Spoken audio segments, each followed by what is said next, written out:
All right, all right. We're back. It is Jay Allen and the Jay Allen Show. Here with Rob. Good morning. Hey, hey, hey. So, told you that break would be quick. I got the Facebook Live going again because... Sorry, I had to touch my mic there. Anyways, I want to talk about the Kardashian Curse. What do you believe in curses, Rob? I do not. It's a myth. What about the Madden curse? It's a fluke. You think? I'm not really. The only conspiracy thing I've ever believed in is JFK was not killed by the Oswald. That's the okay, Oliver Stone. So, first off, where's Tristan Thompson been?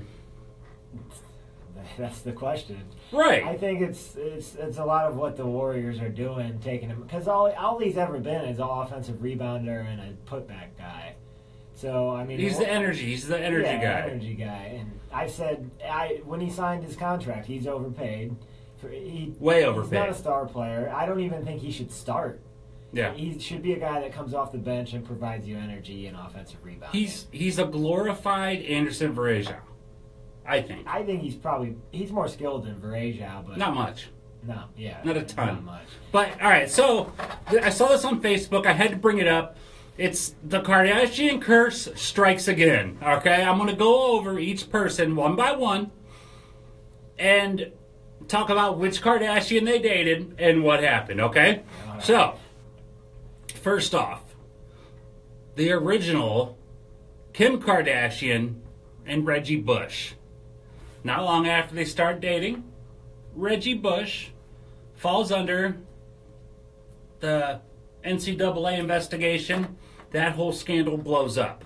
But wasn't that something he did long before they dated? He did, but nobody knew about it. It was kind of flying under the radar with that. And then people had suspicions for a long time. They did. Yeah, the UCLA, or USC period, there was questions. Yeah. Okay, so one thing could be a coincidence. So they were like Miami of the '80s, and right. USC in the 2000s. So okay, could be a coincidence. Miles Austin.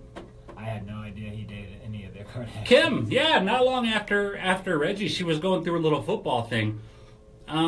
Which I'm sure some of my Cleveland Patriot boys would be happy if she'd go the semi-pro route. But so Miles Austin, his career just fell off a cliff. Well, he had bad knees, didn't he, or bad something? I think it was knees. Well, I don't even. I think he was just kind of. He had about 3-4 good years, and then yeah. So after that, Derek Ward. I don't even know who Derek Ward is, but the running back for the. Apparently, he dated Khloe, a big old Kardashian. His rushing yards were cut in half the year after he started dating Khloe. Well, he was kind of a role player. I would imagine in this situation, I don't know for sure, so don't quote me. I would imagine somebody in front of him got hurt the year before, and he played more than he normally plays. Well, so I mean, okay, but how many of these can be a coincidence? Okay, then we go on to Chris Humphries. Now, Chris Humphries was really, Reggie Bush, I guess, was the first, but Chris Humphries was the first dude who got brought down by a Kardashian, if you ask me. I don't know, though, because Chris Humphries is a role player, and was a role player. He got married to her, stayed a role player, and then they divorced, and he's still a role player. He actually, since they divorced, learned how to shoot threes. So I could say he's a bit better of a basketball player since then. Is he still in the league? Yeah. Is he? Okay, well. I want to say it's with the Wizards. Shows how much I know, I guess. So, moving on, Matt Kemp. I'd forgotten about this. Matt Kemp dated the big old Kardashian, Khloe. She's not so big anymore. She's not, but she's, compared to the other one, she's still a big one. He had the second worst season of his career after he started dating Khloe. Then we go to Rashad McCants. He blamed Khloe for... I gotta make this bigger. Rashad McCants was never anything after college. He was good he was on a good team in college. Right. But he absolutely blamed here. I'm trying to make this bigger so I can actually read this, and of course it's not working. Okay, so then we go to Lamar Odom. This one had me laughing. Lamar Odom dates Chloe. They're married. He's on the reality show. So it says Lamar Odom, career ends, almost dies.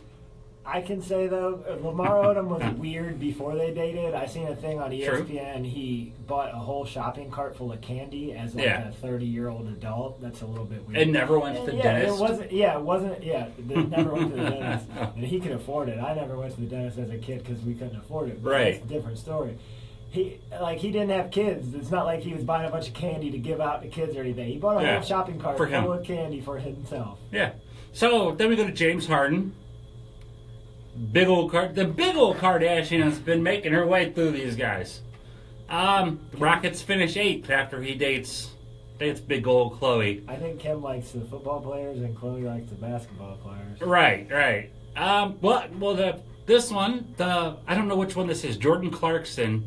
Is it Kendall? For the Lakers. Is that Kylie or Kendall? It's the skinnier model one, not the one with the big fake lips. But anyways, the Lakers become the second worst team in the NBA. It's not really due to anything about that. Okay, but we're on the 9th guy. You can't just keep saying coincidence. These things would have happened without the Kardashians. Okay, Bruce Jenner marries Kris Jenner, turns into a woman. Would that have happened? Yes, he was going to turn into a woman regardless. Okay. Chandler Parsons. I don't know who's that he's with. Is that he with the little Kylie or Kendall, whichever one I get? How many grown men can date like a teenager? Right. Hey, he had the worst season of his career. Yeah. Odell Beckham. I didn't know Odell Beckham dated the big old Kardashian. I did. I think they just hung out once. They were like rumored, yeah. Well, he had the worst game of his career in the playoffs, like right after that was going on. A head case, though. And then, he's nuts. And then Tristan Thompson, 0 for 3, 0 points in 22 minutes in the NBA Finals. After he had more of what the Warriors were doing than anything having to do with any of the Kardashians. I mean, I guess, but look, you can't. I mean, you can't just keep saying a lot of athletes. Athletes have stretches where they struggle. Like if you could literally, all right, what if LeBron would have dated one of the Kardashians when he got swept with the Cavs the first time he was here? Like then you could just, if you happen to date one of them when you do something bad in your career, it doesn't make it a curse. It's just something that happened to you. You happen to be dating a Kardashian at the time. I mean, I guess, I don't know. Let's just talk about the Madden curse. All right, so this little breakdown here. 2009, Brett Favre was on the cover of Madden. Now this compares his Madden grades. You know what I mean? That like 0 to 100, they grade you. So his previous grade, the year before he was on the cover, was at 80.1. The year that he was on the cover, it dropped to 70.3. Yeah, but he had retired that year, and he was only on the cover because it was like a celebratory thing. And then he came out of retirement. Touche. Okay. 2010. Troy Polamalu, 91.2. If you're in the 90s in Madden, you're a stud, basically. Yeah. 91.2. Went all the way down to a 78.1, a drop of 13.1, only played in 5 games. What's your excuse there? He got hurt. Oh, he got hurt, okay. Larry Fitzgerald, also 2010. They were both on that year. And Polamalu was starting to get up there in age at that point. True, that's true. Put them both on the cover because they played in the Super Bowl, and it was a great Super Bowl. That was a great Super Bowl. Larry Fitzgerald went from 90.1 to 84.6, only about a 5.5. Explainable. Kurt Warner retired, didn't he? I think. They had or he got hurt. Yeah, no, I don't think Warner retired that year, but he got hurt. Yeah, they had bum quarterback play. Yeah, that was only a 5-point drop off, not that huge. 2011, Drew Brees went from a 90.7 to 86.9, only about a 4-point drop off. No big deal. Peyton Hillis, 2012.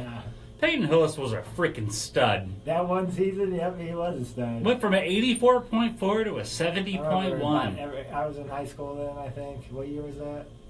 2012. Yeah, I was way out of high school. I lived in Chicago at that point. But at all the girls 14, I remember on Facebook and stuff would always talk after the games about Peyton Hillis. I love how he wore those big freaking shoulder pads. You know, he had like a linebacker shoulder, like Mike Allstott. That's what he reminded me of. But the same number, I believe. 14-point drop off. Only played in 10 games. Remember, he thought he worked for the CIA. Do you remember that? Yeah, he was a head case. He had a whole. I remember he had like a Halloween charity event for kids, and then Didn't show up. Yeah, his event. Okay, so 2013, Calvin Johnson, 93.6 to 86.5. Only dropped about 7. I'm gonna guess that Stafford got hurt. I don't know. I don't know on that one. For sure. Adrian Peterson in 2014 went from a 97.9 to 81.6. Dropped 16 points. I'm going to guess he was hurt. He played 14 games. Oh, huh. The only one player to get better, Richard Sherman, 2015, went from an 87.7 to an 89. Just a difference of 1.3. Not huge. Just going to speed this up. Odell Beckham in 16 went from a 92.3, dropped 3.7. Gronk in 17 went from a 96.3 to 88.2. Only played in half the games, which that's about par for him. So on average, and this isn't even all of them. This just started in 2009, but so they averaged it out. The average player went from a 90.4 to an 82.4. And only played 13 games after being, only 13 games? That's only missing 3. But that's on average. Yeah, You're considered pretty much the best player in the league, if you're on the cover Madden. So unless you're Peyton Hillis. So who knows? Are these curses real? Yeah, Hard to say. I would say the only reason Peyton Hillis got on the cover is because that's the first year they did the voting.